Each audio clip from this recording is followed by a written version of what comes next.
was thinking recently, this is kind of an update of where I'm at. Topical steroid withdrawal. Things are getting slowly but surely a little better. Yeah, you can kind of see still some redness, still splotchy, but the flaking has gone down. I did that this morning. Itchy, still itchy, but I mean, it's summer.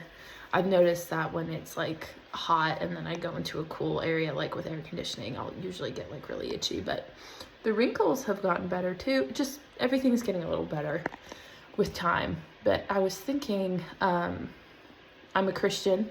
If you watched my video years ago that I did on topical steroid withdrawal and kind of what's going on, what was spiritually going on with me at the time, I've come a long way. My husband and I have had a baby. We've moved back to our home state of about 40 minutes from our hometown, and it's been nice. It has been. It's been hard. Like, we've moved like a lot of times at this point, so it's been kind of hard to reintegrate again. So we really had a great community in Knoxville, but here it's not been as easy. We're like Metro Atlanta, so if you're from the area, you probably know a little bit. Anyway, so I was thinking recently about, I watched a few episodes from the series Water from a Deep Well with John Mark Comer, and I can't remember the other guy's name, but it was really good. And he talked about, like, I think there are many different reasons that we can suffer or go through hard times or whatever you want to call it. But I think I just want to encourage you, if you're like me, you're going through something as difficult as topical steroid withdrawal is, or you're having any ongoing chronic illness that's just taking your energy, your joy, your peace, that one, Christ offers those things in the midst of suffering. And two, these things aren't, especially if you're a Christian, like, I don't believe suffering is ever meaningless, even if you're not a Christian, but I think it can be made meaningless if you don't find meaning in it. And as a believer, I have found a lot of meaning in it, and that it's brought me closer to God. It's brought me closer to Christ in general. Like, my relationship with him has gotten better. My prayer life is better. My endurance is better. My willingness to do something difficult is better. I feel more at peace. I feel more joyful. I feel more calm. I have anxiety like anybody else. Everybody has anxiety or stressors, but when those things come up, I notice them and I deal with them immediately instead of letting it fester like I used to. I don't distract myself as much. I don't live in fear. None of those things. Like, at this point, I wouldn't have called myself a vain person, but I mean, maybe I was, but it's hard to go out when you look like this.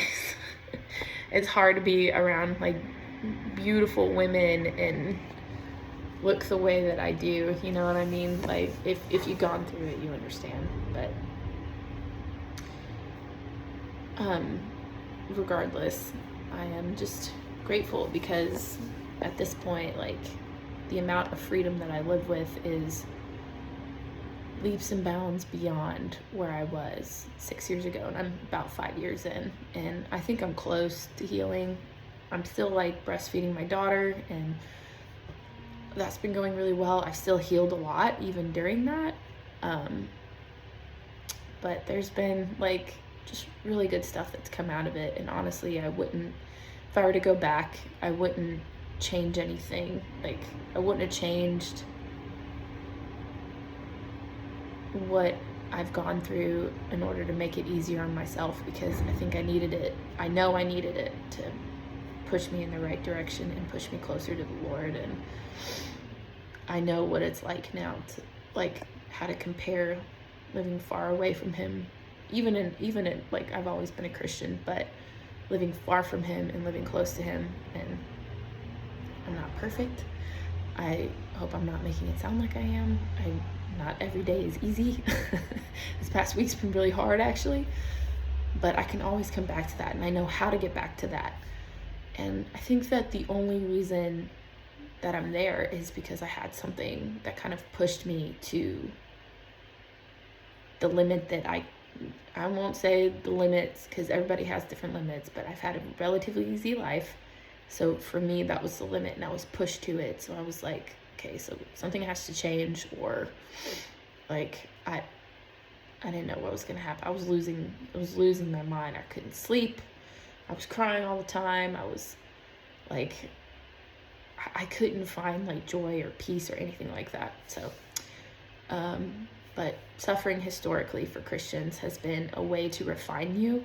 That even in the Old Testament for the Jews, it's the same kind of thing.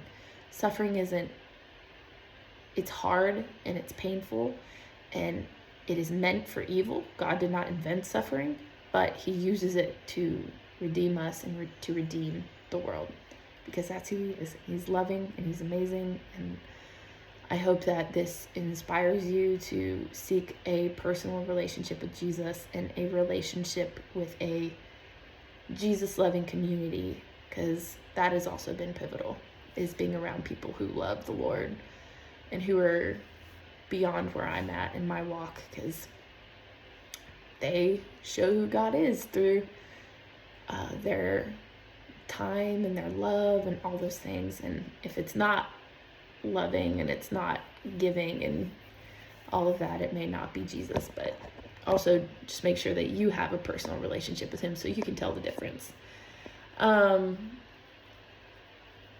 Anyway, that's it. That's just my thoughts.